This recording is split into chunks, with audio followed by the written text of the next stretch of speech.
Yes, sir. Happy homecoming. Hawkeyes, how are you guys doing tonight? We are back. Awesome. Finally, man. It feels like we just can never get this thing going again, man, between life and work and all the other BS going on in life. Man, how you been? Good? Can I make fun of you and say this is all your fault for not showing up on time? It is all my fault, man. God dang, B-dubs. Sorry, I was pulling up the stats from last week. It feels good to be back. A lot of good. Celebrated our 5-year anniversary. Took our son first trip on an airplane. Got to be out in the mountains. We usually go there every year. So, and they have Big Ten Network. So anytime Iowa plays, it would be nice to go out there and they'd actually be away instead of me having to miss a home game. But that never seems to happen. So it worked this last Friday, and man, it was a good one. It did. Sweet, man. So we were talking before the show started. I know it's not football related, but you had your first experience of Buc-ee's. Yeah, right? Dude, it's incredible. What'd you think? I highly recommend it to anybody who's never been there before. And if you have been there before, I'm jealous that you went there before I did. Or if you just went within the last week, then I'm still jealous. It was incredible, man. All the food was incredible. The prices, in my opinion, were decent. Not expensive, not cheap, just decent. The food was good. Where we went, the lines weren't that bad, but there was still like a crap ton of people. And the bathrooms, man, the bathrooms are awesome. Elite, man. They're elite, aren't they? Yeah. Yeah, man. There's one, I shit you not. There's one 5 minutes down the road from me. So I see that. I go to that shit all the time to get food and stuff, man. And my kids love it. That's what's weird. How's the gas? Like, is the gas quality good? I'm weird. We're from Iowa, dude. We ask weird questions like that. So we don't have the ethanol, if that's what you're asking me. No, we do not. We don't have any of that shit. Coconut? It's normal. Coconut, orange juice in there. We mix a little orange juice in it, and we call it good. Orange juice, vodka, and Gator. Gas. We'll call it good. All right. Well, cool, man. Exciting game last week, dude. What are you? Obviously. Can I let it play? I'll let you go, and I'm gonna let it play. Can I be honest with you, man? I don't ever want to see a Friday night game again. That's for high schoolers. I'm on that side of the fence. Yeah. I can't stand Friday night games. I will say this. I'm kind of with you on that, but it was kind of nice to wake up Saturday and not have to, prepare yourself for a game because you already went out, took care of business, and you can enjoy a Saturday of college football. That's what bye weeks are for, man. That is true. That is what bye weeks are for. Yeah, I agree with you though. Friday games are kind of for the birds, unless it's the Black Friday game. That's just got some nostalgia around it. It's holiday. That I don't have a problem with that. It's that shit hits different. September, third week in September, you're playing on a Friday. Yeah. But hey, man, talk about a bang. You talked about him obviously last year, preseason, long before it started. Tried telling you. You told everybody last year. We told everybody all year long, and we're gonna keep telling it again. This shit was electric, man. Like, could you imagine if this is how the game starts on Saturday at Kenneck? Can you just imagine that place? I think I'm a fan. I think I'm a fan of his mostly too because Tim Dwight was my favorite Hawkeye growing up, and this is basically, I wouldn't say reincarnated, but Tim Dwight's still alive. But this is Tim Dwight 2.0. You'd probably say the closest version to a Tim Dwight we've had since Tim Dwight. Exactly. Him hitting that, man, when he hit that hole and he saw that opening, that boy was gone, dude. That was, man. But were you a little worried in the game, just out of curiosity? Who are you asking? Are you really asking me that question? Of course I was worried, dude. They gained 5 yards. They get a first down at all in a drive. I'm worried. So you were probably on the edge of your seat when they went 3 straight drives. Going, shit, man. Yeah, but then you got, answer back. Like, it was a good back and forth first half. I was actually really impressed with this game. Like, They were a good team too. Did you see their offensive numbers? I did, and there's been a lot of back and forth with fans talking about, oh, well, Rutgers isn't that good, and then there's some people that are on the other side of that saying they are good. It's still the Yeah. freaking fourth game. This is the fourth game of the year. Yeah, I but mean, I want you to put this into context. So I got to pull this up real quick, dude. Sam Phillips, baby. They had. All right, hold on. So if we go passing offense, I'm gonna look at passing offense right now. We played Rutgers. Is this a recent one?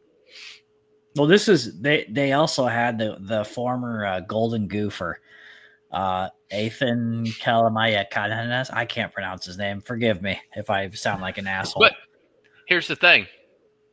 I don't remember where I heard this from, but they had 7 straight games of 30-plus points. And that dates back to last year. So this team had an offense. They are still averaging. Hold on. Okay. They are still averaging 304.8 yards passing a game. I know it's only 4 weeks in, but flip the roles. Imagine if this was Iowa 4 games in, and we have an offense that's number 22 in passing. We have an offense that's top 20 in rushing, and we have one of the top total offenses. We would be ecstatic and shitting the bed no matter who we played, right? It don't matter who you played, right? For anybody to put up those numbers, man, you're a decent offensive team. I think they definitely got out coached in the second half, and that was awesome to see. That's just one of my takes on it. Which is crazy because Greg Schiano's not a bad coach. He's not a bad coach. If you remember back in like the late 2000s, dude, he actually and granted, Rutgers was not in the Big Ten at that time. They were in the Big East. Chris? They still, what's up, dude? He took them to, I'm pretty sure, a really big bowl game, and they had like a 10-win season. Yeah, he brought them to Rutgers to relevance, man, when they were in the Big East. I remember that shit. And then he tried to go to the NFL, and that failed, but then he came back. Let's just say this. That was a good team we played Friday, a decent team. That was a huge win, in my opinion. A road win to start Big Ten play against a team that had a formidable punch for us, which is crazy. The only difference is I think I said this off air to you. Mm-hmm. This scenario plays out last year. We're getting toasted, dude. We could not get into a shootout last year with anybody and expect a chance to even be in the damn game. But we took all their punches and then we delivered back, not only on the defensive side of the ball, but on the offensive side of the ball, dude. And it wasn't just running the ball. Boom. Another great pass. Mark seemed so much more dialed in from week 1, which that's normal, right? But oh yeah, I don't know. There was just something about this game that I don't know. How are you guys feeling? I feel very optimistic and excited for Saturday. I'll tell you what. Sorry, ladies and gentlemen. Well, I'll wait until we get to the preview to run my mouth about how I feel. But my thing is, I'm pretty sure Rutgers is at night on a weekday. They're pretty damn good. And I had this game as a trap game because of the short week. Yeah. And they travel out east. Yep. I mean, it's a different time zone change, but it still affects your body. I get that it's not the going out west, but anytime they change times, that for whatever reason. And I mean, look at this place. Rutgers came pumped up for this game against Iowa. They circled this damn shit on their calendar, man. They wore special uniforms, and that place was sold out. That thing was packed. I would hope so. Yeah, I've been to a Rutgers game before, and guess what? They didn't have near as many people. Did they? Yeah. We'll see. If they have any. Yeah, buddy. What's up, Andrew? What's up, man? Bob? Hey, we'll see. Something's got to give, man. I'm very optimistic with this, and we'll talk about it when we dive into it more. But our record against the top 10 or top 25 teams, the last 10 games we played, has not been pretty, right? The only crazy thing is, of those 10 games, Iowa at home, sir. I was just going to touch on that. So this will be the first ranked opponent coming into Kinnick since, I believe, Michigan in 2022, when we lost 27-14. So that's the first ranked opponent coming in. So the other 9 of our last 10 have been neutral or on the road. So I'm going to tell you what. Indiana better be looking everywhere, behind them, in front of them, under them, because Kinnick is going to be absolutely rocking, I think, on Saturday. I wish these games are at night. See, we wasted our night games at the beginning of the year. This could have been a lot, better if it was at night. I definitely would have probably been like, yep, I feel a lot more confident. But 2:30 games we're good at. 11 a.m. games we're really good at too. So I think I like the time slot for this one, really, honestly. We don't need it to be a night game. That place is going to be so rowdy, and in fact, it'll probably be maybe a little bit more rowdier because everybody's not going to have so long to be in the parking lots having a few cervezas. I like those 2:30 games, especially big-time games like this. Like, Kinnick's going to be packed. Kinnick's going to be rocking. I would not be surprised if it's the loudest Kinnick has been since Penn State in 2021. It may be, but it's going to get beat here in a couple weeks, no matter the outcome of this game when we play Penn State. Penn State and Oregon, I guarantee you, will be fighting. Andrew, we'll talk more later about it, man, but I'm actually with you on this because just what I saw of the offense, man, and the offensive line. Listen, man, have you seen their ratings by Pro Football Focus still for our offensive line? Yeah, it's impressive. 4 of them are the number 1 in their position, and the one that's not is number 2 in their position. The highest rating. Like, our offensive line is stacked, and Scott makes a good point. Yeah, that's what I said this earlier, Scott. I agree. Every facet of the game in the second half, we outcoached them. The defense adjusted, it clamped down when it had to, and the offense stepped up huge. I mean, we just saw the highlights. We were halfway through the third quarter, and it was 21-21 still. And then all of a sudden, Iowa started being Iowa. Iowa started bullying them off the ball, pushing them around, almost doing what we wanted to at that point. And then the defense kind of settled in. And finally, my gosh, I can't believe we have to say this, finally got a turnover. Can you believe it took us 4 games to get our first turnover? We had no interceptions, no fumble. No interception. Sorry, first interception. I think I remember that too. Like, yeah, nothing against Albany, for God's sakes, like that. But how did we not get an interception against Albany? That's well, supposedly UMass is worse than Albany. Yeah. Oh, again, how did we not get an interception against them? Case in point. But still, man, man, I'm excited, man. That was Mark looked the part. He looked the whole $2 million we paid. Oh, speaking of, I'm excited, man. But let's not waste any more time, y'all. We have a special guest with us right now. He just jumped into the waiting studio here. I'm excited to have him on. He was probably part of one of my favorite plays of all time at Iowa. One of my favorite plays, and probably one of my favorite Gus Johnson calls of all time, too. Mr.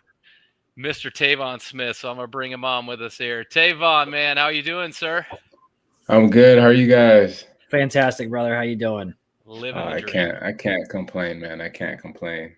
Man, well, hey, man, thanks for jumping in, man. I took a shot in the dark because I'm so used to all these fake Facebook profiles. So I was like, man, either I'm gonna hit gold with this one, or I'm gonna have somebody asking me for my last 4 of my mother's maiden name. I don't know which way I'm going with this. I should have asked you for that, man. I should have asked you for that. Chances are you would not have got it. I might have given you my maiden name. That's it. But, well, awesome, man. I'm excited to have you on, dude. I'm glad. How you been, man? What you been up to?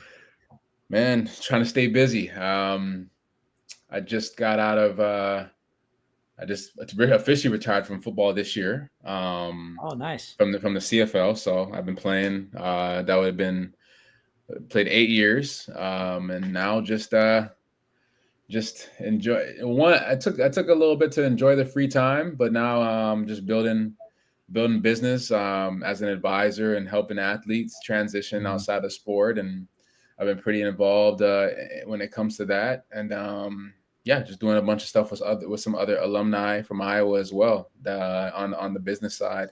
So it's been a fun journey, and we're all still in contact and enjoying each other's time. I feel like all the guys that I played with are pretty much done. I was actually on the phone with Micah yesterday. He just retired. Yes, he he just did. retired too. Was he the last one? Yeah, he did. Yeah, I think there's Carl Davis is still out there. Like, he was in training camp this year, and he's I think he'll get signed during the season. Somebody's gonna get hurt, but he's going into year 11 or 12. I think something like that. Yeah. Yeah. Other than that, I don't know. There's not much of us from that 4-year class that I was a part of. So Kittle. I could think. No, well, obviously there's Kittle and CJ, but I guess Josie. There's a handful, actually. I gotta think too, man. I'm trying to. You gotta think about it. Yeah, I was talking to CJ maybe a couple weeks ago because he's in Detroit now. I was like, man, that's only 4 hours away from me. I might have to come out there and check it out because I'm in Toronto now. That's home base as of right now, and that's where I'm from as well. So, but yeah, of course, Kittle. I mean, I don't even count him. I can't count him. He'll play for another 5-6 years probably. Yeah. And the crazy part is he's playing at even, if not a higher level than he was when he got into the league, man. Yes, like, exactly. I'm a 49ers fan, so like I've loved having Kittle be a part of that. So it's cool, man. Yeah. You also started a podcast too. I've been watching it a little bit. It's cool as hell, man. Tell us about it a little bit, man. Yeah, it's called The Front Seat. Just trying to talk about get a lot of other athletes, entrepreneurs, people in the space, and talk about their stories. As you guys know, everybody has a unique story to tell, and I'm so super close with the Iowa guys, and I'm like, well, shoot, I might as well interview my friends, but most importantly, try and showcase not only my own friends what they're doing, but everybody else. And the idea is just like, for it to be mobile, right? So that way I can travel. It's super cool to drive in like nice cars and interview people, and the best conversations happen when you're driving, and you're in the front seat. That's true. Just hanging out, I mean, every time you're on your way to work or you're on the way wherever you're going, you're on the phone, you end up having a lot of conversations. I know I've had a lot of different meetings, and it's like, hey, I'm on the way home. It's perfect time to talk, right? So yeah, that's kind of what that is. So the last episode we had Jaleel Johnson on there, which was good. A lot of great feedback. Yeah. So more Hawkeyes to come from there for sure. It's gonna be fun. You've been choosing those Teslas so they can drive themselves, so you can just talk. Yeah, exactly. Those My man. Are, yeah, good conversation. Again, now I looking into the Cybertrucks now. So. Oh man! What I gotta ask? You guys gonna crawl in the back seat while it's driving and do the show from back there and be like, "Hey, hold on one second." That would be crazy. I thought about it, but then I realized that if you're doing hands free for too long, it starts beeping on you, and it's like, "Hey, look at the road," and then they'll suspend you. It happened to me one time.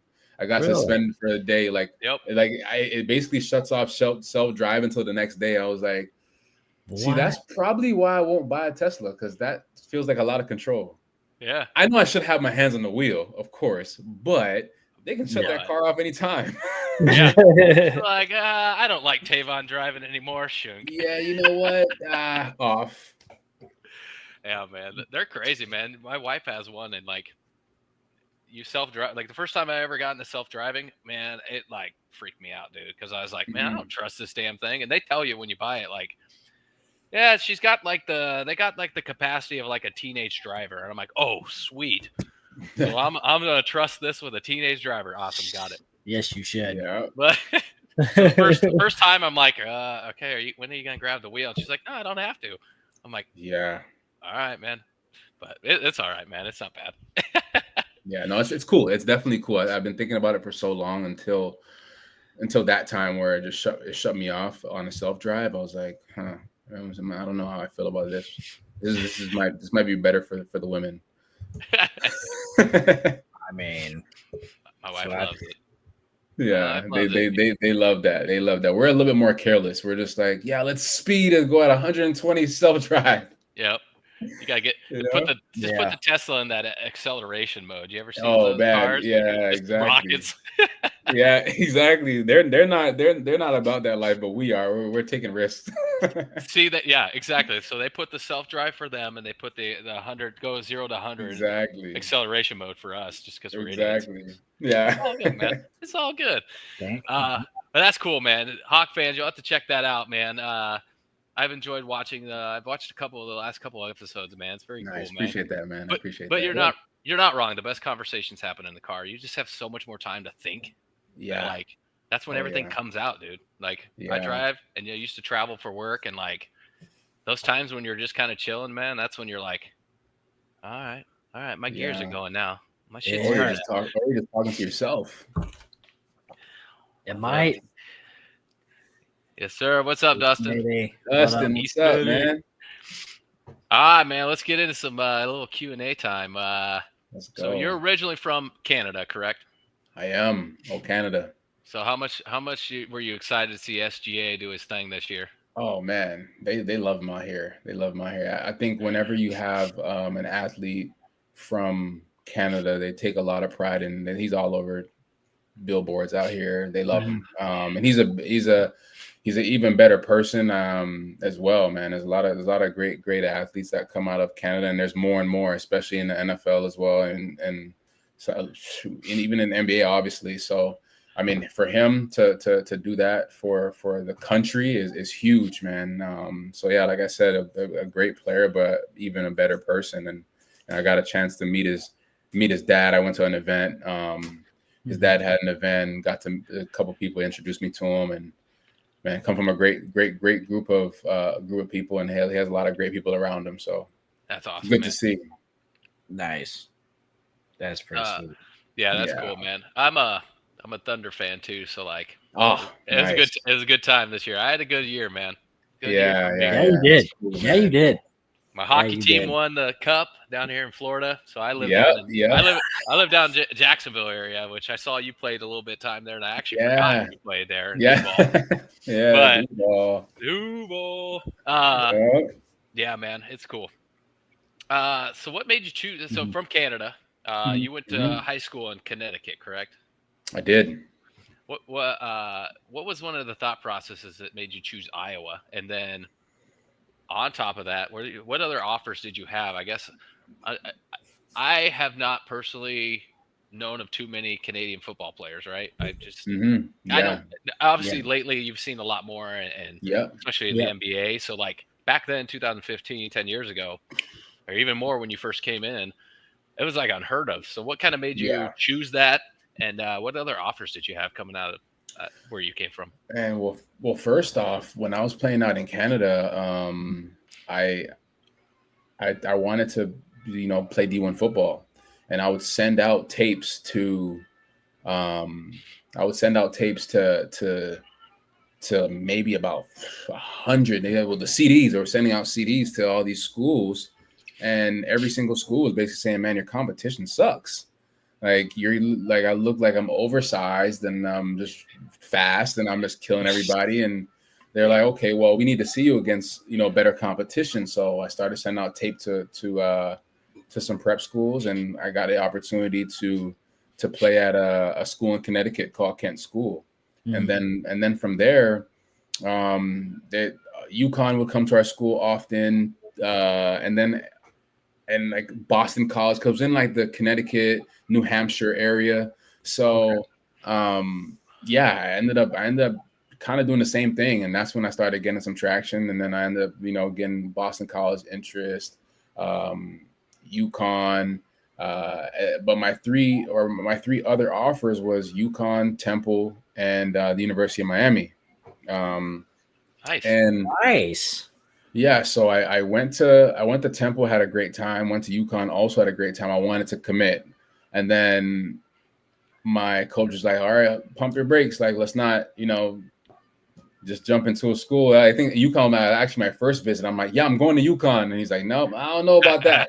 Like, let's just, we're in state, but let's weigh these options." And then, so I went to Temple, and then University of Miami came to the school, and it was kind of a unique and funny situation because KF flew out to this school, and mind you, this school was in the middle of nowhere.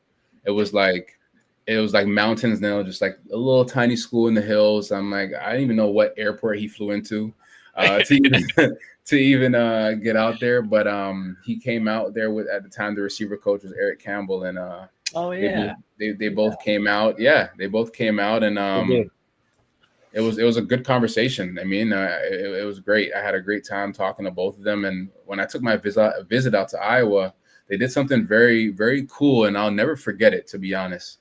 They had all the schools that offered you on a piece of paper, and then it had a graduation rate, it had bowl game appearances, it had coach longevity, it had literally almost everything, and Iowa beat every single school and checked all the boxes.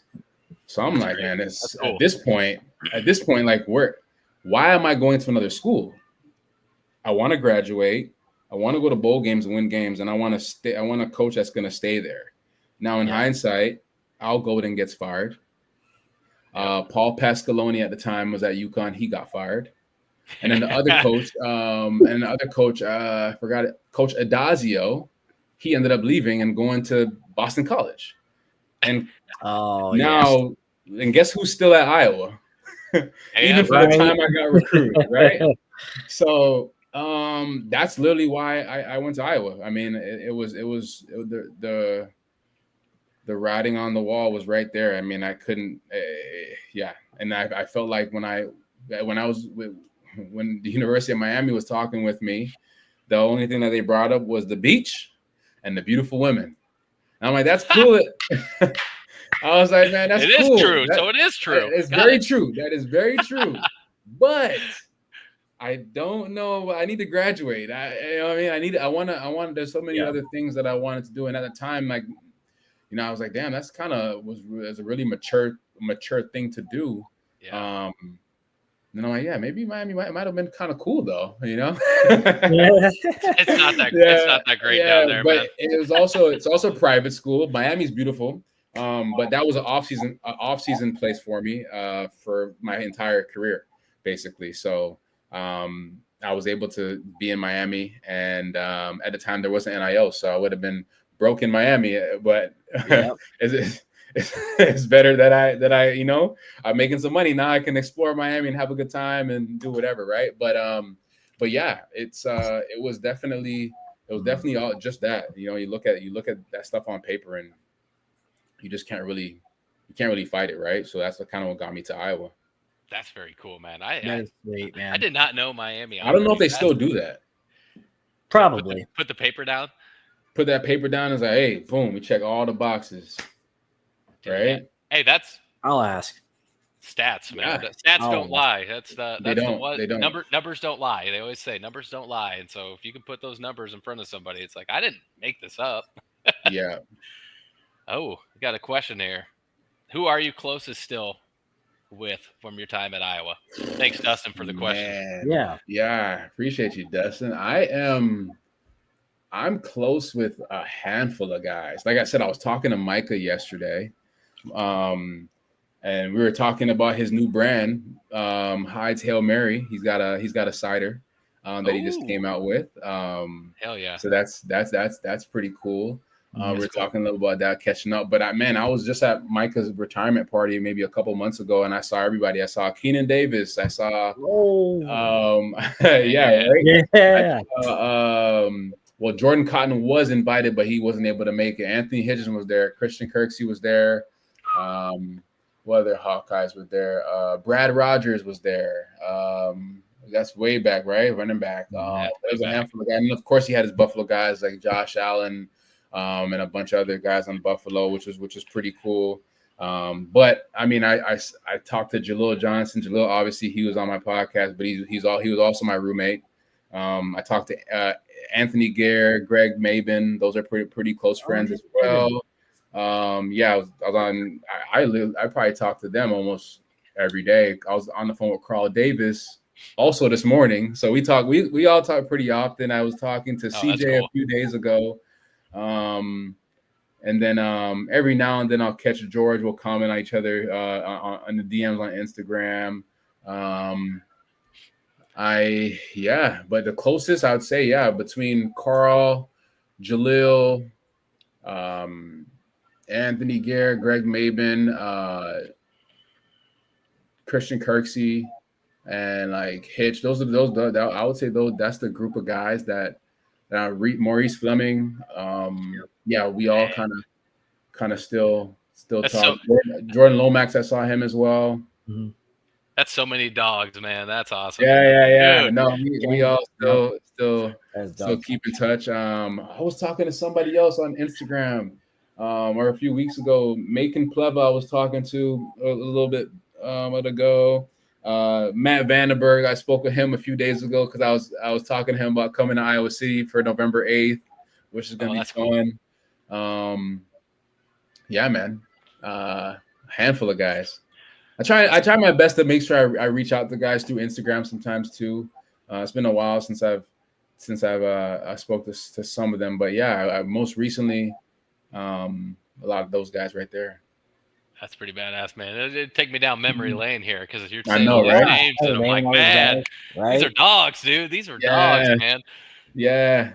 Man, and that 2015 season, man, that was full of dogs. That was a fun time, man. I think about that every so often. I'm like, man, that was a great time.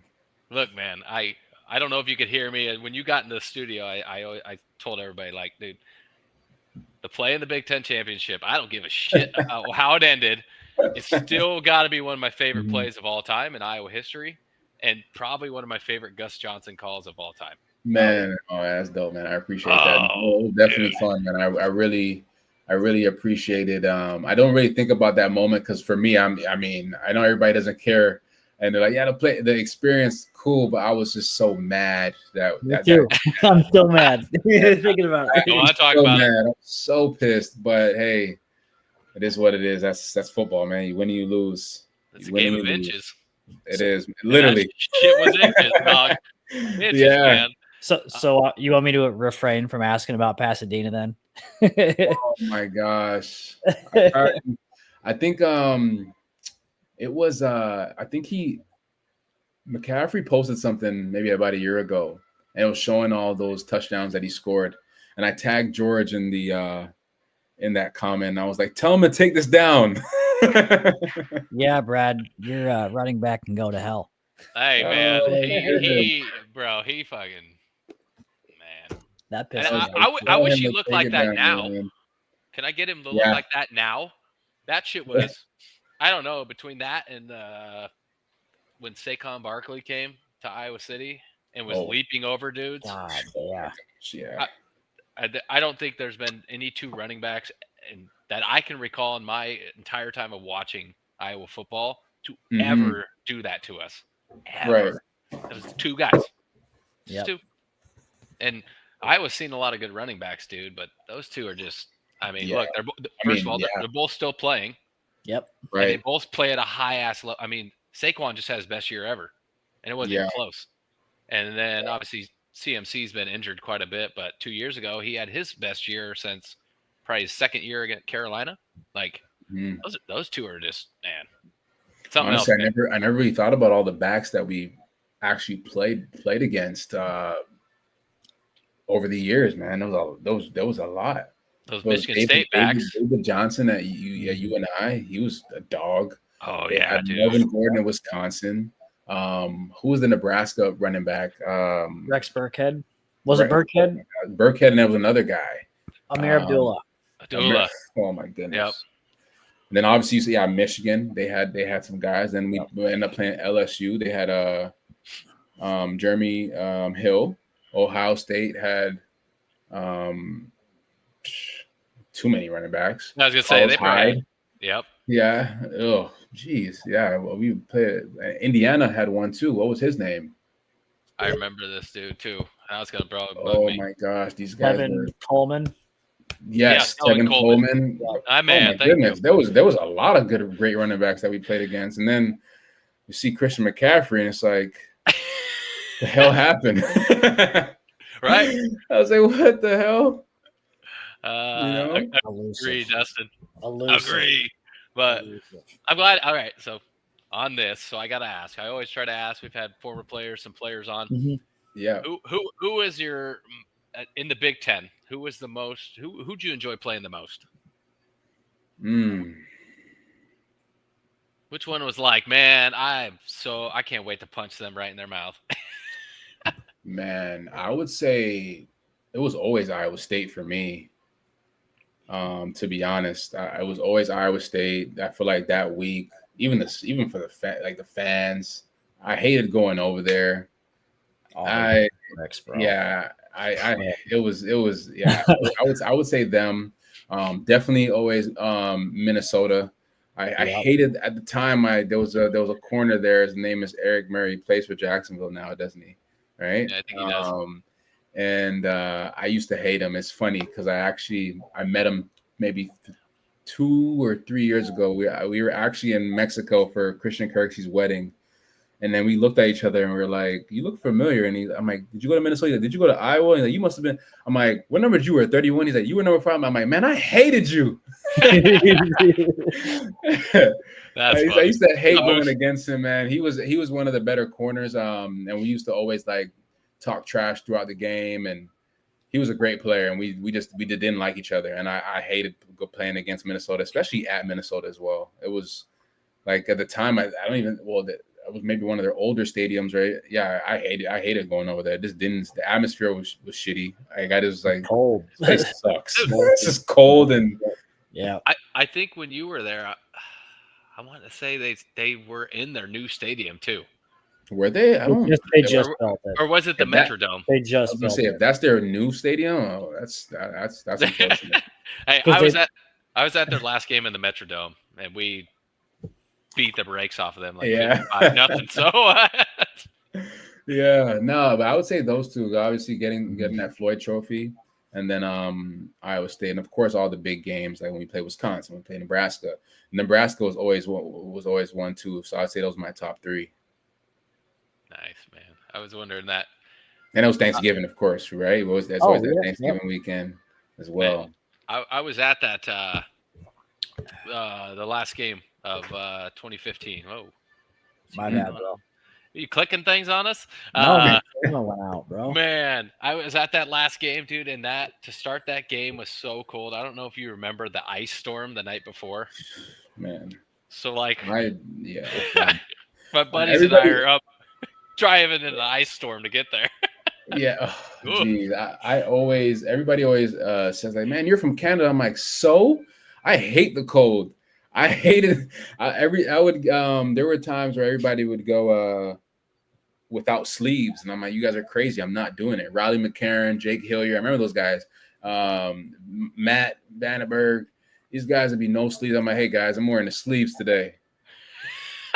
And it's like, and then the coach would be like, "Well, if you fumble the ball," I'm like, "Well, I'm not fumbling the ball," and thank God I never had a fumble because I would have had to take them sleeves off. So you would have. It's really okay. I'm sorry. This is off subject. So, do you remember? I can't remember his name. He's from Last Chance U, and now he has a podcast. The guy from Kansas. He literally had a video today talking about Derrick Henry and his fumbles and having the sleeve. And if he was the coach, that he would tell him to rip those damn sleeves off. Yeah, because you're fumbling at the wrong times, and it's so funny that you say that. And I'm like, oh man, this is just like weird to me because I just watched that today. Like, yeah. I'm like, wow, man, it's a thing, man. Is it really? Thing. There's never guys that when I play. Yeah, because you're like sweating. You're like sweating. Yes, so you got like the long sleeves, but it's still a little damp. So if you're going to put a ball next to it, and anytime it moves, it's like friction. It's just going to keep super. And but the thing is, like, slides a little more. Even without the friction, like it moves with the shirt or the jersey, right? So the ball just slides off. It doesn't get no grip. But for myself, I don't have the best ball security. That ball's like this. I hold it sometimes. So it's not necessarily even close to my my arm. I got it out. I have it out anyway. So I'm just. At least you know your limits. Shady McCoy. Yeah, there you go. There you go. All right, I'm circling back. Dustin wants to know what kind of trash they were talking to you. Oh man, be as explicit as possible. Yeah, I remember. One of the guys trying to take my towel, and I was just snatching it back from him. Just like little stuff, just trying to get in your head, little extra hits at the end of the play. So I was doing the same thing back. You know, anytime I had a chance. And at the time, they always say, like, even if you're not blocking, get in the receiver's face because they get their DB's face they'll always get irritated. If you're always in their face, you're not blocking them. You're just always getting in front of them. They're like, man, get out of it, get away, right? So I took pride in like just the blocking side, but obviously just being in their face all the time like a nagging fly, and just and they're talking shit. I'm talking shit back. You suck, I love that, man. All right, I'm going back to the stadiums now. Yes, what was the loudest place you played? Lucas Oil. Yeah, that was electric. I've heard. Yeah, that I would say that game. But to be honest, even when I was playing out there, I didn't. I was out there and I haven't heard it get that loud ever. It's actually pretty crazy. I'm like, man, I've been here for every home game I'm here. I'm like, it got loud, but it was never louder when we were playing here before, in the Big Ten. But other than that, though, I would say Ohio State 2014 got pretty loud. I couldn't hear anything. And the Horseshoe, oh my gosh, that was crazy. Forgot about that. Yeah, I would say that might have been the loudest. And if I can anything remotely close to that, probably Nebraska. Yeah, they get pretty loud there. They do. They get very loud. Yeah. We played at Michigan, but I feel like the way the stadium is set up is not as loud. It's like they hold so many, right? Yeah, it goes out, right? So, but the Horseshoe was just like it was very, very loud. And then Nebraska for sure, especially when the game got tight, towards the end. Yeah, I would say those two for sure. Yeah, that's crazy. I'm trying to think. You played at Wisconsin? Did you think they were loud? No. I didn't think. Really? I didn't either. I didn't think. I can't remember it being that loud. No, I'm serious. Oh, you're talking about this comment. Sorry, guys. This comment's funny. Go ahead. That's some. Did you play with Sheriff? I don't. No, I did. You did? Yeah. The beginning, right? Yes. I played with him for, was it 1 year, maybe 2? 1 year. No, 2 years. Because he left after my sophomore year. Yeah. Oh, that man, he made my life easy. Yeah, because he'll block his guy, and then he's over right beside me, blocking the corner with me. I'm like, what the hell are you doing over here? he's just taking the corner out to the sideline, like having a nice in the Gatorades. I'm like, all right, yeah, see you. Bye, buddy. Finish you off. Thanks, bro. Yeah, appreciate you, bro. Yeah, no, Sheriff was Brandon Weger. Yes, I remember Brandon Weger. You were probably with him 1 year. Yeah. And then I forgot when he went. Hey, listen. That little run he had in the NFL, I think for the Panthers, that was impressive. I don't care. I mean, he went from Morningside College to the pros after Iowa, and that's hard work, dog. I don't care what you're doing to be noticed from Morningside College. Man, anywhere they find you, man, and they're gonna find you. Yeah, for sure. That guy was a dog too. I wish he would have kept his nose out of some shit, but that's all I gotta say about that one. That guy was a dog, dude. Yeah. Oh man, that's cool. I think so I've been to a few stadiums. I didn't think Wisconsin was very loud. Yeah. I went to Rutgers. They were not loud. They seemed loud on Friday, this last game, but the year I went, man, it was like I almost went to that game. I was thinking about going to that Rutgers game. That was a good one, dog. I don't know. That was fun to watch. Were you able to watch that one? I wasn't. I was actually I never got to. I was looking at it on my phone, like the score, but I was at a CFL game at the time, watching a friend play, and I was just trying to keep up with it. And then one of my CFL friends was at the game, so he kept FaceTiming me when he was there. But yeah, I never got a chance to watch that game. Yeah, man, that was very cool. Oh, who had more intense workouts, Wager or Sheriff? I'm gonna go with Sheriff, man. Dude, Sheriff is one of the. It's crazy. I remember there was one time. Who was it? It was Riley Reef. He came back, man, too.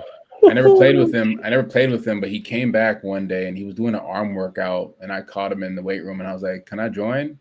Don't know why I even said that. The next day, I was like, "Yo, I'll never." Like, I don't know if I ever work out with the man again. Like, I'm not sure I'm gonna be able to get my arms up to catch anything. Yeah, I was like, I can't even feel my arms anymore. So I'm gonna stay away from these old linemen for a while. But Brandon Sheriff was definitely a dog, man. It's the type of weight that he'll push, and the quickness. Like, he was a fast big man. You know, like a lot of the big guys move. Carl was another guy that he can push some weight, but he can run. And he got some fast feet. He always thinks he's a receiver. I don't know why he always thinks that. Man, Dustin's coming out with the heat. Yeah. Here. All right. Same play, but DeJean's on you. I'm taking you, man. You taking that? Yeah, I'm taking that. I'm taking me, man. I'm taking me. He's fast, though. He's pretty fast, too. He's pretty fast. Hopefully, I just try to use my vert and just try and get up top of him for that one. That's a good question. That is very good. DeJean's a freak, man. He is. I mean, I'm a huge fan of him, man. He can move. He can cover. I like watching him. I never got to obviously play with him, but when he was at Iowa, I'm like, yo, he is nice. He is legit. And then now seeing him, excel in the league is even crazier. Dude, he was what did he number 60 in the 60s for top 100 players? Yeah.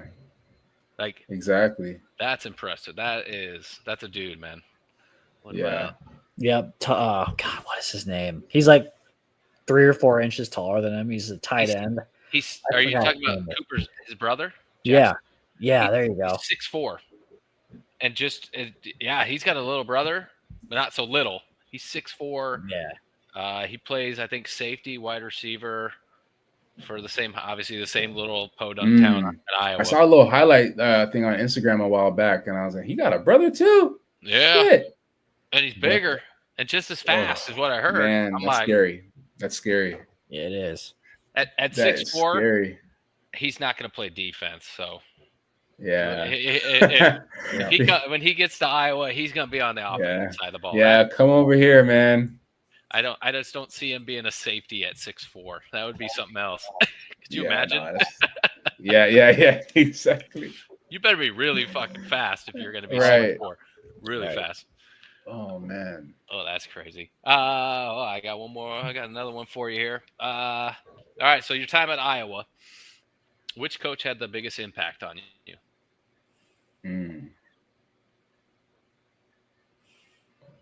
Well, I gotta go with these offensive coaches, but I would honestly, I would say Bobby Kennedy as my receivers coach for sure, and then KF. He does a good job at managing different players, and I wasn't a guy that he necessarily needed to like talk to every day. I just wanted to, come in and do whatever I had to do and be seen on the good side. Like, I don't want to be someone that's always talked about, like, oh, well, missing class or doing whatever, I try to stay out the way because you don't want to piss those guys off, right? No. You don't want to piss any of those guys off. But I would say for sure, one of them was Bobby Kennedy. He would yell at me every single day. He would yell at us every day, and I would hate it. And it's funny now because he's like, man, you used to hate me. I'm like, yep, I did. Yeah, he's like, we didn't have the best relationship. I was like, nope, we did not, because I literally hated getting yelled at but the thing was, it's not that I hated getting yelled at. I think I just was very numb to people yelling at me because I knew that was part of it. So I didn't let it get to me, right? So whenever you yell at a kid, you get some sort of reaction. And the problem was I never gave any reaction, right? So it's like, do you even care? Yeah, I was gonna say, do you care? You know, right? Like, do you even care? It was just like, no, I just took it. I accepted it, and I was like, okay, I need to get better. And that's exactly what I did. And I didn't think that BK did the yelling, but KF was more like, hey, you gotta do this, you gotta do that. Okay, yes, sir. All right, now we move on. I think you did a really good job at that. I'd say those people for sure, and then. KF as a head coach, being there for so long, and the different dynamic of players that he's had, it's a unique thing to kind of be in this game for so long and still be able to evolve, right? As a coach, like times have changed from when he was coaching from his first year to now, right? So many different players that he's come across that he's been able to coach and guide, and I give him credit for that for sure. So I definitely seeing what he's done over the years. Even after me has been very, very dope to see, and the feedback and the great things that I've heard on campus, even when I was there a few months ago. So those two guys for sure. That's cool. You probably really enjoyed when he broke the record, man, huh? Oh man, yes, so cool. Was that was cool to see, man. I'm super happy that he's gotten to do that. For sure, I shot him a text as well. I was like, hey man, congrats. That's big because like. You don't really think about it as a player, when you're playing with a coach and you're just like, hey, yeah, yes, coach, no coach, whatever the case may be. And then like you end up seeing like after the fact, like now it's over 10 years since my first year there. You now look back and you're like, man, like a lot of those little things, like I still keep those habits. I still learned so much that definitely translated like into the pros and even after, right? So now you look at it like, man, he's not just coach, like he's like Kirk Ferentz. Like he used to be like, hey coach, like no, this is like KF. Like he's got, it's like he's the man. Like you got to realize that sometimes, and it's dope to see his accomplishments and be a part of that journey, because now you get those bragging rights. Not everybody can say that. Some of these coaches aren't even coaches anymore. I don't even know if the coaches that recruited me are even still coaches, right? So, let's see, 10 years ago, Parker. Yeah, Parker was there, but he was in a different role, right? Well, no, I'm talking about the schools that offered me. All the other schools that like I don't even know. I got unheard of. Like I don't even know where they are now, how whatever. But I know they're not beating a record like this, so. It's cool to kind of have those bragging rights for sure. Oh, we got some questions coming in now. All right, more questions. Dustin again, man. So, talking about the big game this week, what's the mindset? What's it look like going into a game like this? Obviously, this one's a little bit different because in the past, Iowa's been traditionally sound against top 25 teams. We're on an 0-10 skid right now, so like, yeah, it's not very good. It's probably a little different, but probably still the same. It's KF. No, it's definitely the same. But I will say, playing against Indiana, they always had a unique offense. They were always able to pass the ball. They were always able to spread us apart when it came to our defense. But going into these games, I think we're just so used to being like those underdogs. Like what Iowa is, Iowa takes pride on being that underdog. We were never thinking like, oh, we're the number one team. It's like, no, we got to prove something to ourselves, not even just them, right? So proving to ourselves that, we can walk into this game and stick to the fundamentals, because I know we can get out of it because, you play with a team that got more of a spread offense, or they got this type of player. But at the end of the day, if you alignment, assignment, and win the play. Like those are the three things that you think about. You know, it's like even for myself, like after Iowa, it's just like, hey, as long as you do your job, if everybody does their job, like we can win out. And I think that's definitely the message. Don't try and do anything for somebody else. Do whatever you do best, and the other guy beside you is gonna believe in you and do his job as well. You know, so I think I wish him the best of luck, man. I think that's the best mindset to have. And then I'm sure he's telling those guys, you know, make sure you guys are locking on your assignment. Screw what everybody has to say. Screw the outside noise and earmuffs and blinders and focus on what's next. Next play. You mess up, next play. Yeah, I mean, what? It's weird because I didn't play college football, so I'm still eligible KF. So I still have 4 years, even though I'm 39. I turned 39 tomorrow. I'm still available. Well, happy birthday, man! Yeah, thanks, man. Yeah. 6'3", 230-pound wide receiver. I'm ready to go. Now I lost my train of thought. Do you think NIL has played a little bit of a role in kind of some of these mentalities of some of these players as they go into it? Because going 0-10 is un-Iowa characteristic, and absolutely. And I don't know if maybe it's, yes, they're trying to do their assignment right, but at the same time they're trying to prove their worth. Some of these guys, like when you know you're getting paid. Prime example, Mark. He's getting paid almost what I heard. I don't know, almost $2 million or $2 million. Like, yeah. Like, dude, I couldn't imagine being their age and $2 million on the table. Man, I'd be in my head so much. Like, do you think that has to play any part in this? Like, obviously, the mental mindset of a college football player? Honestly, it might.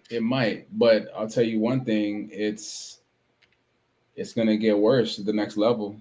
So you better get used to it, because you have a couple bad games. That not only will you be benched, you could be sent home. In college, not so much. So you're saying there's a chance? Yeah, man, there's a movie about that. All right, I gotta get my CDs made. You want to help me? CDs? Hey, yeah, man. He told me I had to at send this out point, those CD this point, man, you can send a mass email through ChatGPT, and they'll send it to all the schools in the country. There you go. Yeah, I did not know that. That's fantastic. Thanks, man. Yeah, AI is an amazing tool, man. You can do whatever you want nowadays. But sorry, what was that? What were we talking about? Do you think the NIL deals are kind of playing some part in some of these younger guys' heads? Yeah, I do think so. It does come with pressure. With money comes pressure for sure, especially at a young age, right? It can go two ways. You can't tell me nothing because I have all this money, or man, I got all these people invested in me. I have to perform, and if I don't, they're texting my phone like, "Hey, man, like what are we doing?" Right?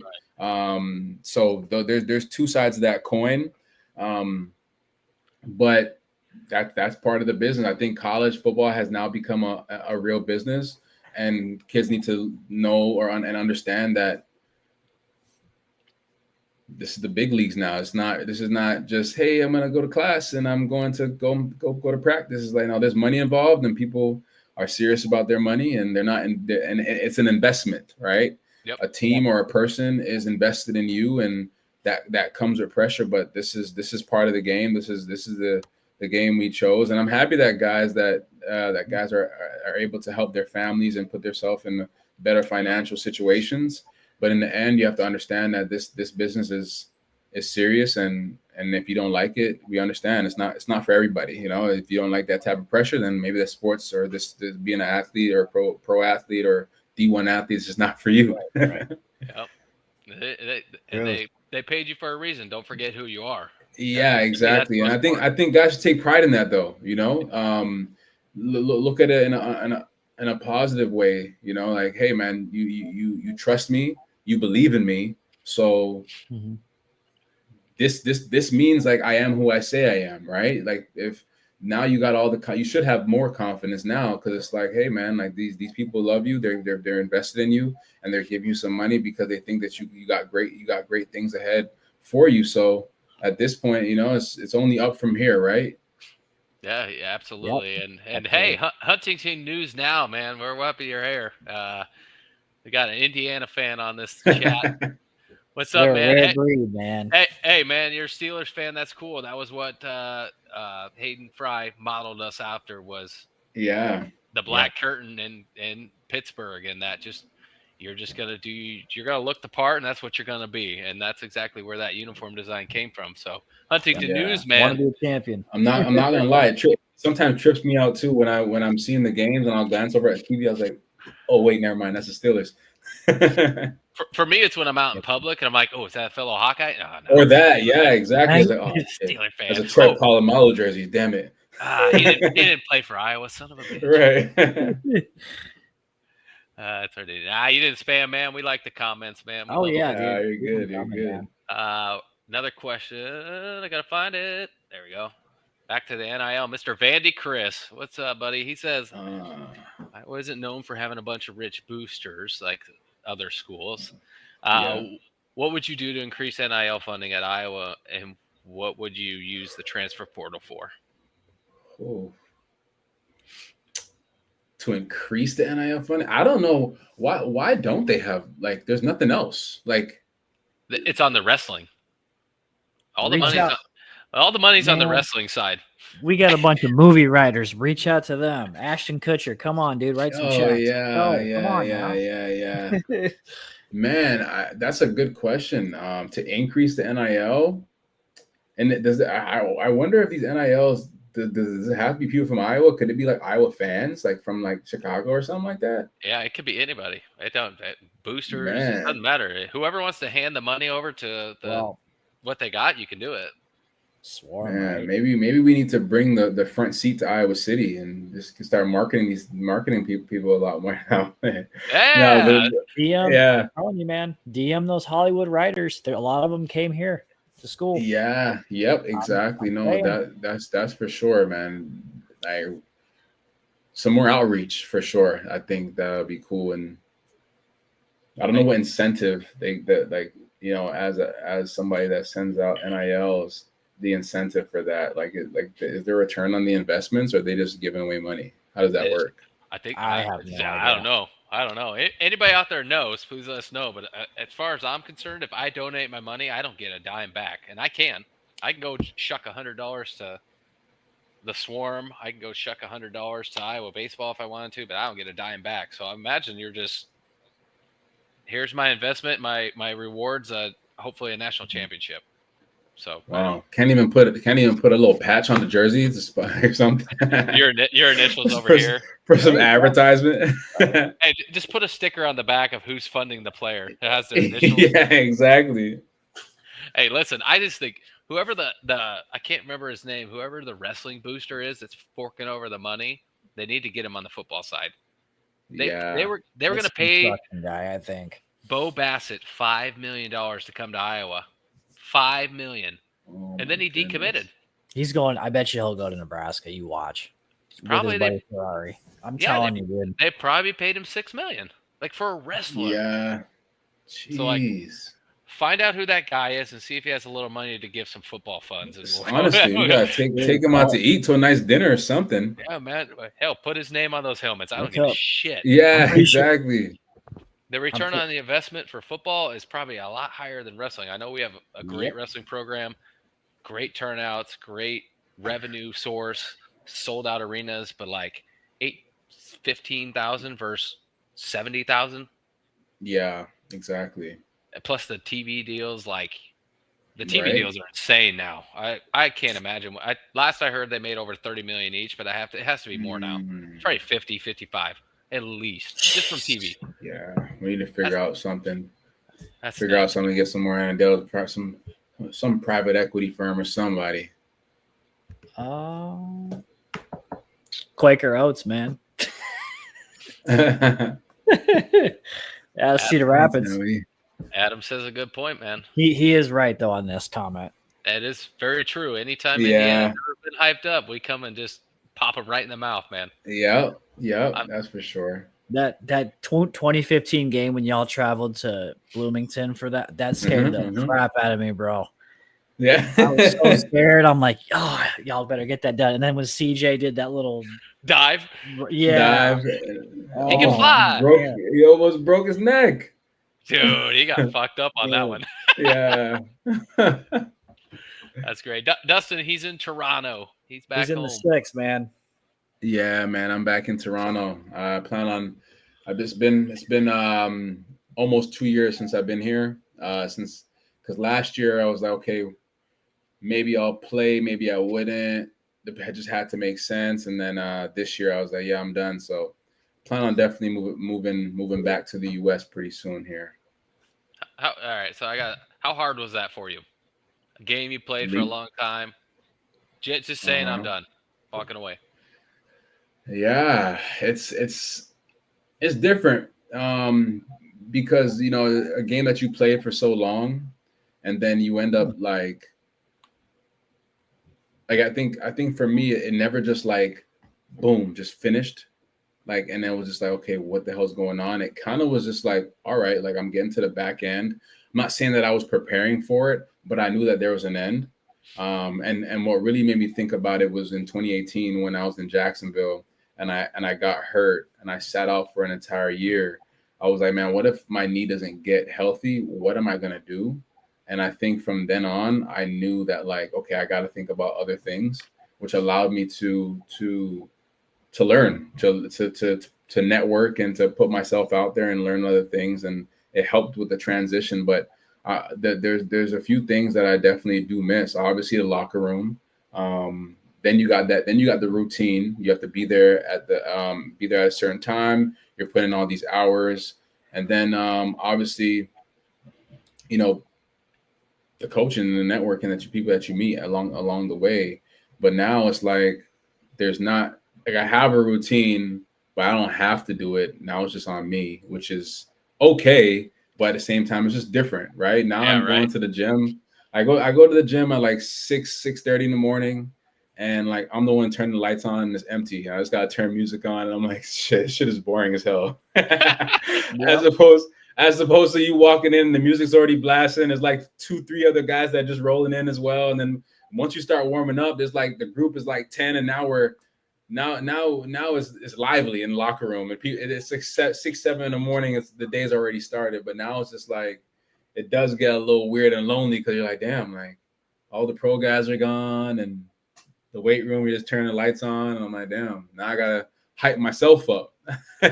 You turn on the radio and it's like some soft music, and you're like, what the hell am I listening to? Yeah, what the hell is this? But that part of it is different. But I will say that it's a little you feel a little bit better about the transition and finishing ball when you're not the only one going through it. As I said before, like a lot of us are either on the back end or already retired, right? So it's not like we are all. I always have somebody to talk to. I know sometimes it could be different for somebody that is playing football for 2 years and then their career ends really early, and then all their friends are still playing. All my friends are either done or like on the back end, so I don't necessarily feel alone. And I tell people like that's kind of like I'm very grateful for that I was able to play 8 years, but at the same time, like I have people to talk to that are dealing with the same thing. So that makes things a lot easier, right? So yeah, no, like I said, it is different, definitely different. But I'm enjoying the process and just having fun, becoming the new me, and that getting into that next chapter and actually like being able to prepare athletes for this stage as well, right? Because some won't even know what to expect, right? That's why I do have the front seat to talk about that, because I was always a guy that like, oh, I don't really want to tell my story or whatever, but I realized like, man, everybody's story is unique, and everybody like the reason why I want this podcast, where are you from? How'd you even get to Iowa? A lot of people don't even know that, right? So and not only for myself, but every other athlete. Some athletes' career started so early, or finished so early, and now like they've become great men along the way, and people don't know that. So and I think that's the unique way of this world. Everybody has a unique story, and it's meant to be told. I love that, man. Yeah, Hawk fans, you gotta check out the podcast. It's very cool. Yes. Just chilling, baby. It's pretty awesome. Yeah, no, it's cool. So I live in the middle of Tennessee, and I'm very familiar with the Bethel family. Do you ever? Oh yeah. He came in late. Sorry, bro. he does talk to him, but now we'll let him answer the last part. Oh yeah, do you ever hear from CJ? What kind of man? Yeah. So I was actually talking with CJ a couple days ago because he's in Detroit now. So I was like, bro, that's only 4 hours away from me. I might have to come out there and come see you. He was like, hey, let me know. So I'm gonna try and make a trip out there to Detroit and see CJ. But he's one of my favorite guys. I love CJ. Threw me the ball a lot. He had a huge arm. He'd be like, hey, T, just run. I was like, all right, cool. I don't even have to look back. I know he's going to get it there. I can run as fast as I can, as far as I can. He's going to get it to me. And so as a receiver, you love that, right? Somebody that knows that you're going to catch the football and knows that, you're fast. And it's like, all right, cool. You told me to run, so you better get it there. And that's how I tell him, hey, are you going to get it there? He's like, hell yeah, I'm going to get it there. All right, cool. So that's honestly that Big Ten, that Big Ten championship. That's literally what he said. He's like, bro, just run. I'm like, bet. And speaking of the devil, that's literally what happened. So he's been great. He's a great guy. Speaking of it, this came through too. Speaking of the devil. Yeah. No, that moment was crazy, man. That moment was crazy. I actually that week I didn't know if I was even gonna play. I tweaked my groin, and during that play, I could feel my groin tearing. Like I was like running, and he threw it a little bit further than I anticipated. Obviously, he told me to run, but I was kind of limited. I was all strapped up and wrapped up, had around my whole waist, and I was just running with like the tensor band was kind of giving me a little bit of a boost because I had the way I wrapped it and taped it up. But yeah, man, it was crazy. And he's like, yeah, just run. I'm like, damn, I hope I could get there. Because I knew he was gonna sling it, right? So man, I was like, all right, we're gonna give this one to God on this one right here. Oh, that shit was awesome, man. That was dope. Still, I'm telling you, man, I think you don't realize that how much of a play in a Hawkeye history that really is, no matter the outcome of the game. Yeah. That shit was awesome. My dad, that's one of my dad's favorite all-time plays too. And he's 70 years old, and we still talk about it, dude.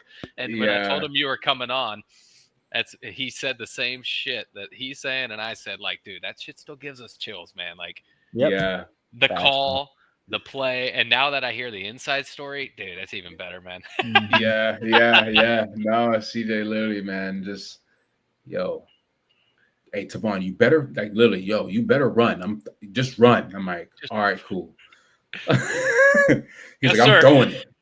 I'm like, let's do it. Let's do it. Because it was the beginning of the fourth quarter. It was the beginning of the quarter, one of them, and I was like, yep. We needed a play, obviously, and 6-9, we huddled up, and they're like, yeah. I'm like, we all looked at each other and was like, yo, we need this, and he's like, yo, we're running this. I'm like, all right. CJ looked at me. Yo, I'm gonna fucking throw this shit. Like, run. I'm like, all right. I was like, cool, let's do it. Man. Yeah. Oh, that's awesome. That's awesome. All right, well, should we have a little fun and pick some games and then get into the Indiana game and wrap this up? Yeah. All right, man. We're gonna put you on the spot. I hope you're all right with that. All right. So Let's do it. Let's do it, man. So we usually pick 4 games that obviously aren't the Iowa game. We usually try to tackle the biggest ones. So let's go. You want to do Big Ten or ACC or SEC? Sorry. That's we'll start with the SEC. Let's start with the SEC. Boom. Ooh. Dogs versus Alabama, where the train's running off the tracks, according to all of them. I know some people from Alabama, and they're like over this dude already. Yeah. At Georgia. I'm gonna go with Georgia. I'm gonna go with Georgia on this one. Yeah, I'm with you, and I think it's a lot more than 3.5 personally. Yeah, right. No, I'm with Georgia on this one. I don't know. Alabama's not cutting it for me right now. No, man, I love it. Yeah, it's good to see. It's good to see. Honestly, I was like, yeah, it's about time. I think I think we're seeing what happens when everybody gets to play their players. What happens? Just saying. Yeah. Exactly. Yeah. All right, so we universal. We going with the dogs on this one? Yeah, let's go with Oh yeah. All right, man. I'm gonna remove this one. We'll go to the next one. All right, I'm gonna keep this one in the SEC as well. Okay. Because surprisingly, this weekend slate of games it's very Decent. impressive. Very impressive. Mm. This one should be good. At Ole Miss. So we're going At Ole Miss. LSU, where their linebacker is dating Lane Kiffin's daughter. First, Lane Kiffin and Ole Miss. Brandon, I'll let Brandon go first. We'll let you think on this one. What was that kid's name that's dating Lane's daughter? Do you remember? Weeks, the linebacker. Okay. Weeks is going to get a pick 6. I'm going LSU. Yeah. Covering, baby. All right. I agree, man. I'm taking LSU. I think it's a close one, though. I think Ole Miss is going to be rowdy as hell. But I'm going with it. I'm going with LSU. Tevaun, you know what? I'm going to go with Ole Miss. I can see that too, though. I'm gonna go with Ole Miss. It's in their house, and they got a lot to prove, man. I'm gonna go with the underdogs and see what they do. I like that. I like that. All right, let's get to the Big Ten, baby. Let's do this one that looked better before last week. It still looks good, dude. It still looks good. USC coming into Illinois favored by 5.5. I'll lead this one if you guys want. Go ahead, man. I'm gonna take Illinois. I think Illinois. This is a make or break game for them. So I think they put a lot into this. I think last week was like an eye opening. Like, holy shit, we just got caught. Yep. I don't even know what that was. But Illinois is a very good program, dude. A very good team. Brett Bielema has built that thing up quickly and well. Oh, yeah. And it's a big home game for them. So give me Illinois. They're going to just win this baby straight up. Yeah, I agree with that one. I'm going to go with Illinois on this. Trey's company, man. Illinois bounce back. Yeah. They're too talented. They returned so much from that team last year I think they have to prove something this game, so give me that one. All right, now the biggest game in the Big Ten, which I think is going to be just there we go. I think this is going to be just insane. First of all, Penn State. And that's yeah. I think this will be the loudest out crowd. Yeah, I think this one's going to be Penn State. It's gonna be a good game. I think it's gonna be fun. I think just like for sure. Of it, watching the visual and listening to listening to the atmosphere and listening to everything. I think this game's gonna be just something else to watch. Whether it's a lopsided game, I think it'll still be fun. If it's a close game, look out. This will be game of the year if it's a close game. That means means Franklin gets his big game win finally. This is it right here. Right. Hey, if he doesn't get it now, I don't think it's ever going to happen. Nope. This is it, man. You're like 5 games into the year, you get a big game on the docket. Usually he gets those at the end of the year and shits the bed. Yeah. I'm getting Penn State, and I think Penn State's pretty big. And it won't be close. Dude, we've been absent since Vandy's team has gone skyrocketed, man. I would have loved to have seen I didn't watch it. Forgive me, Vandy, but the reaction to Vandy beating South Carolina. Yeah. The way they did too. Oh man. How Vanderbilt came out of nowhere, Chris. I mean, you said it this year and we all laughed at you, bro, but it is what it is. All right. Let's take this baby home. What do you say? Should we pick the best game of the day? The best game. So what we usually do is we'll talk about some keys to the game and maybe pick out some players that need to show up. And then obviously give our prediction. So I got a couple little graphics here for you. Number 11 coming to Kinnick, as stated before. This is the first ranked team to come to Kinnick since 2021 Penn State. So of the last 10 games, only one has been home or no, yeah, only one has been a home game. Sorry, let me rephrase that. Michigan 2022 was the last one. So since 2021, only one ranked team has come into Kinnick, and it's been Michigan. And I'm going to show it up here real quick if I can figure out my life. So this is the last 10 games against ranked teams for Iowa. The last home one was that 27-14 Michigan game. So to me, something has to give. Yeah. Iowa is too good of a program, too well coached, and has now we definitely have too good of players for this trend to continue. And again, of these games, only one of those has been at home. No excuse, right? But no, home field advantage is a thing for a reason, right? And Kinnick is just one of a kind with that. So yeah, it's a massive game. I think it's gonna be. What was the loudest game at Kinnick when you played? Would you say? Whew. Pitt was pretty loud. That game-winning Minnesota was the blackout. Yeah, the blackout game was crazy. Man, it's always the night games, honestly. Yeah. Right? Playing against Wisconsin that night was cool. But man, the loudest, I don't know, man. I feel like they're always like I can't pick out too many, to be honest. They're all really neck and neck, to be honest. Like, but the night games, I think any night game is always electric, right? When you're playing Michigan, playing Penn State, playing like any night game, that Pitt game, I would say that those Minnesota was the blackout game was definitely huge. Man, yeah. That's crazy. Yeah, I think it's gonna be rocking. I think that you're gonna see a crowd, like a night crowd, at a 2:30 game because of this stat right here. Yeah. We need this, honestly, as a program. Like, no, seriously. Like, usually we had that reputation of like, hey, you come into our house, we're gonna knock you in the mouth. It's been true other than this stat, obviously, because we haven't played too many ranked teams at home. I think Kinnick's going to be at a unique level, probably at the level it was when we played Penn State in 2021. I don't remember if you guys remember how loud that was and how many false starts Penn State had in that game because of the noise. I think it's going to be match that level, to be honest with you. That's my take on that one. So for me, let's do keys of the game. For me, okay. I think Mr. Mark there needs to continue the trend he's going. The last two games, I'm seeing why we paid this guy the money we paid him.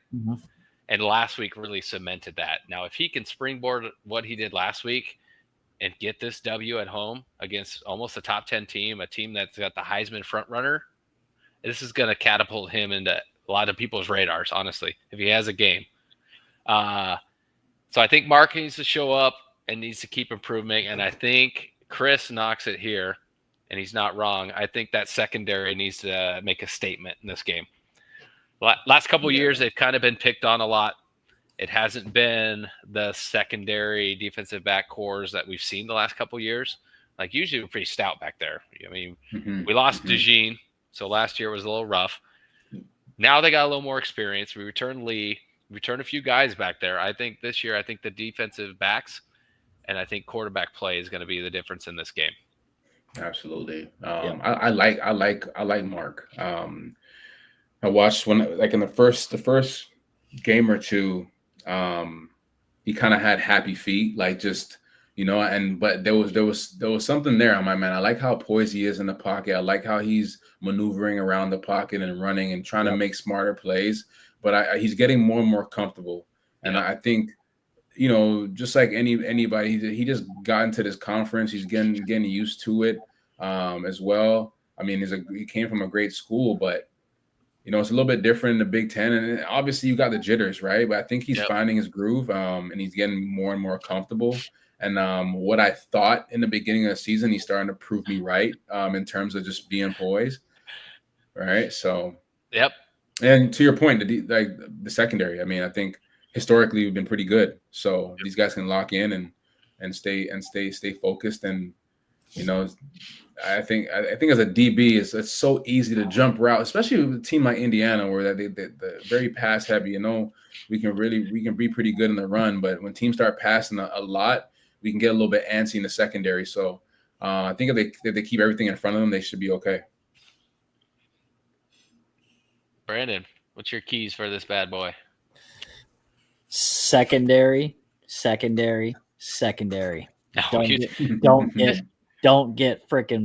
Don't let them big plays happen. Do not let them big boy. Can't talk. Do not let them big plays happen. That the dude, Antonio Banderas, dude. I'm sorry. I was talking to Brad about this. I'm like, Fernando Mendoza. He's got one of those. It just reminds me of the Mask of Zorro. So I call him Antonio Banderas. Anyway, he's a Heisman favorite for a reason. The dude can ball. All right. If there's a way to get in and ruffle his feathers, I don't think he's had any issues this year with getting ruffled. If he gets hit wrong, even if we don't get a sack, if he gets hit wrong, I'm telling you that'll be it. Even though Vandy, yes, that O-line is legit. If we can get in and mess with Mendoza and stop the big plays, and Gronowski can open up the field, and our run game needs to work well too, because their defense is pretty dang good. They got that Aiden Fisher kid who's phenomenal. So if we play our best brand of football, that's where I'll give them a chance. But I need to see it. I mean, sorry guys, I need to see it first. So yeah, I mean, looking at the stats, man, it's pretty series wins. Yeah. All that matters, baby, the W. Yeah. That other shit don't matter. It's that W at the bottom. 46. Oh God. Didn't have 40 sacks last year. Rudy, can you tell us who's your team? I'm curious, man. He's an Indiana guy. We got a couple Indiana people sure? watching. Yeah, man. Hey, I'm fine with it, man. We like the enemy too, man. They bring a different insight to this thing, man. I mean, you guys are, in my eyes, you're still a basketball school, and you stole our first coach, which we'll be all right without DeVries. Hey, Rudy, if this happens, message us directly, and we're gonna bring you on the show so you can just talk for fun with us, because this ain't happening, dog. Iowa may not be the world beaters, but I can tell you they do not give up running backs like that. Your third string. No way. For a running back to go over 100 yards against Iowa I would like to see the numbers since Kurt Ferentz has been there. Yeah. It's probably in the teens % of running backs. Definitely. And it maybe even lower, dude, because think about it. I mean, we were just talking about running backs earlier and all the good backs we played, and we only could think of 2 that really did anything against us. It's crazy. So, Rudy, are you a Pacers fan too? He's got like Caitlin Clark then if he's from Indiana. No. He wants to come on here. We're going to talk there, Thunder fan. Hey, that's all right. All right, Rudy. Take this receipt, man, and then message the Hawkaholics page directly or wherever you're watching this from, dog. It looks like one of the YouTube sites. So, Rudy, message us and let us know, man.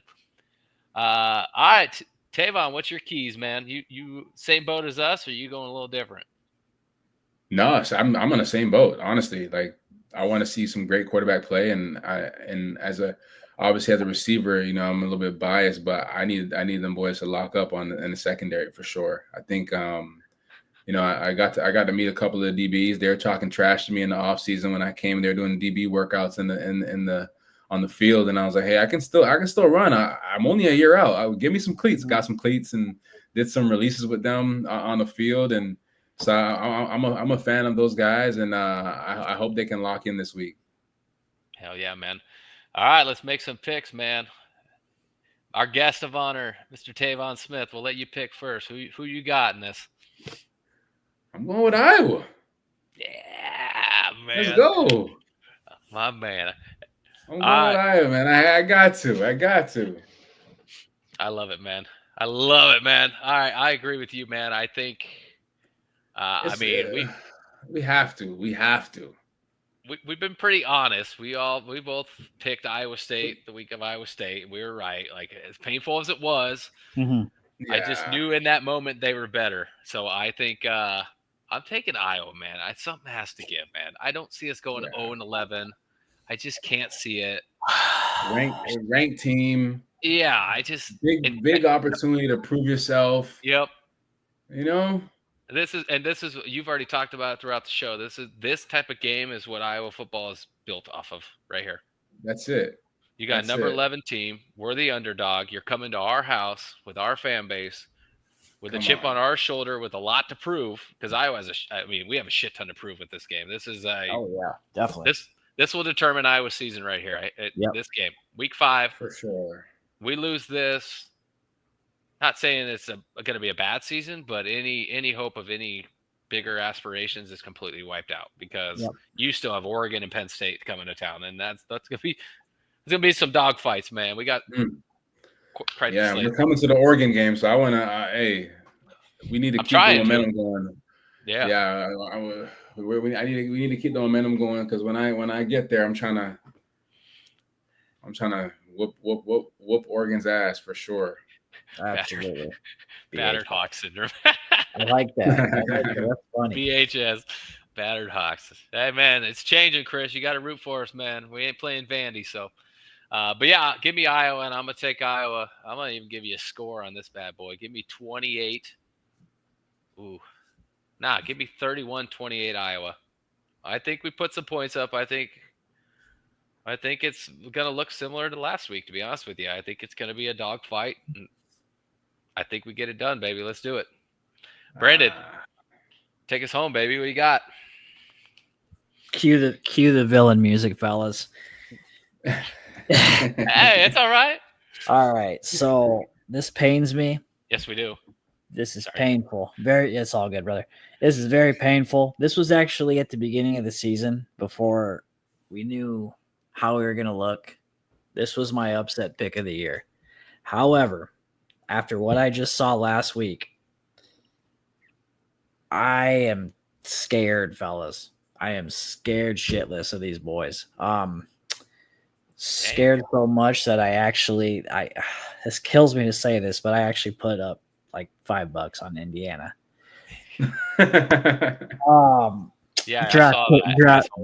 DraftKings. Hey, but here's the best part. Usually, that's why I don't bet. It's because I'm always wrong when I bet. So I bet minus 13.5 for Indiana. Unfortunately, guys, I'm sorry. The secondary scares me. That I just can't. I got to see it, dude. Like, I still have like nightmares from last year's Iowa State and some of the other games where we got torched with those big plays, and Indiana can make big plays. Yep. So until otherwise, I'm going to take Indiana by 2 touchdowns. Ooh, man! I love your honesty. Sorry, man. I'm sorry. Yeah. It'll be close for a bit, and then they'll pull away at the end. Sorry. It's all right, dog. Hey, that's what makes us great, man. We're honest. We'll tell you if we think we're gonna lose. We're not just the homers, but I'm being a homer this week, dog. Because man, I gotta believe, man. I gotta believe. Need it, man. Wait for Oregon. Then we'll talk homers. Wait. Ooh, give me that. Give me that Oregon. Give me that. All right. Well, sweet, Tevaun, man. This has been a blast, dude. This is probably one of our most engaging shows we've had in the last 2 years. Man. Appreciate it. So guess what? You're welcome back anytime you want, man. Anytime. Anytime. We'll keep this train rolling. But hey, man, thanks again for joining us. If you want to let everybody know where they can find you, if you want to promote your podcast real quick, let them know. I think a lot of people would love that. So, floor's yours, man. Yeah. So my Instagram is Smitty4, but the podcast is it's at Front Seat Pod. So Front Seat Pod. Yeah. So it's you can catch that on YouTube as well. And we're now 5 episodes in. Every Wednesday, my 5th episode today was a lady. She works with a bunch of NFL guys on the investment side. She's had just over 2 billion of transactions. She has a bunch of clients in the NFL that invest with her. Keith Smith, Devon Kennard, Mike Evans, a lot of NFL guys that invest with her. And then obviously last week I had Jalil Johnson. We talk about Iowa and our transition outside of Iowa. And then I plan on having some Iowa guests on there in the future. So that's in the works now. And you're gonna see some cool guys on there. And they're gonna give you the inside, the honest truth, and the inside about every play, all the times they got yelled at in the off season for being out of shape or whatever the case may be. I mean, I know Jalil talked about that a little bit. He was fat and just getting yelled at every day and trying to lose the weight. So yeah, we're gonna talk about all of that and some cool stuff. So you can like, subscribe, follow the page, and support that. And man, we're all gonna be in Iowa City November 8th for the 10-year anniversary of that undefeated season against Oregon. Ooh. I'm ready to tailgate. I haven't got to tailgate at Kinnick ever before, so I'm ready to go. I might make it a full experience. I think I'm gonna vlog the entire weekend. I think I'm gonna ask for the best tailgate, and I'm gonna go to maybe like 3 or 4 of them, and I'm ready to go. I'll be there early in the morning, all day. We got one for you. We got one for you. Yeah? Hawks to go, it's called. Yeah. So okay. So they do, I'll get you the info. Yeah, we'll get you the info. But basically, like, it's a big ass tailgate, and then they do shots for the kids. So basically, you pay money for shots, and they donate the money to the Children's Hospital. And nice. Yeah, Moose was on earlier. I wish he was still on. They set their record, the Albany game, or was it UMass? I think it was Albany. Albany, where they were able to donate almost 10 grand just off Hawk fans buying shots from them. And I was like, yeah, this is awesome. So we'll try to send you that information so you can at least swing by and you can sign their trailer and stuff. They love it. Oh yeah, send it. I definitely want to make this a full experience. I have something in the works of potentially just doing like a little either doing a tailgate with somebody. So anybody got a tailgate, I'm willing to do something. We can. I'm trying to highlight some tailgate parties and just party with the fans out there. Cool, yeah, and then we got a bunch of guys coming in town too. So maybe we'll hold an event somewhere and on game day at a bar or something somewhere. We'll see what we can do. But I want to take advantage this weekend and enjoy being a Hawkeye fan. There you go, man. Then I need to book my flight then. See, I was going to try to get up there for that game, to be honest with you, but now you're like pushing me to really get my ass up there for that game. You got a month. You get a month, dog. Be a blast, man. We were also. What'd you say? Sorry, Brad. You're coming, right? We've talked about this like 5 or 6 times now. All right. Dog, come on, man. All right, he's coming. Dog. All right, he's coming. Right. I'll pick you up from the airport, dude. If that's the case. All right. There we go. If Tevaun's going, I'm going. I'm in. Let's do it. Tell me about this tailgate. I'm gonna hold you. All right. Well, sweet, man. It's been a pleasure having you, dude. So anytime, you're welcome back. And if I can make it up there for the 8th, we actually plan to do a live show from that tailgate. So I'm hoping we can make this work and we can meet you up there in person and have some fun, man. So let's do it. All right, man. Yeah. Well, thank you again for your time, dude. Thanks, man. Appreciate you having me. Yeah, man. We'll send you over that information too. All right, man. Yes, please send it. All right, Tevaun. Thanks, brother. Go Hawks, all right, man. Guys, take it easy. Had a blast. Thanks, man. All right, dog. Man, we didn't pay any bills tonight. That was a good show. Man, screw the bills, man. We're gonna get foreclosed on. Hey, that's all right. I'll give a few shout outs here. That's all the time we have, but thank you again to Hawkeye Tevaun for presenting this, hosting this with us. Villains Network, Andrew and everybody up our team has been great to us and helping us, give us this platform. So shout out to them. And then, of course, Buffalo Wild Wings go, baby. Big supporters of the Hawks. There's a location in Altoona too coming, and I believe Waukee and Grimes will have a B-Dubs go coming soon, as well as there's some people out in New Jersey. So shout out to them, former Hawkeyes that run those. And then one of the Go's owners that I work for, he's actually going to get his master's at Iowa right now, and he graduated from Iowa. So Sweet, shout man. out to B-Dubs. Go, man, sporting the Hawks.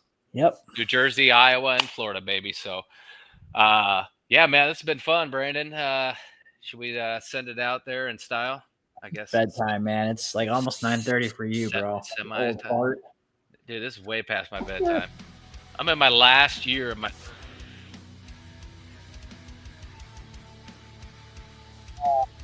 Yeah, man, that's all the time we have. But thanks again, Hawks, for tuning in. We'll be back. We're planning to be back next week for the bye week. Just keep it locked. But until then, guys, go Hawks. Heck yeah.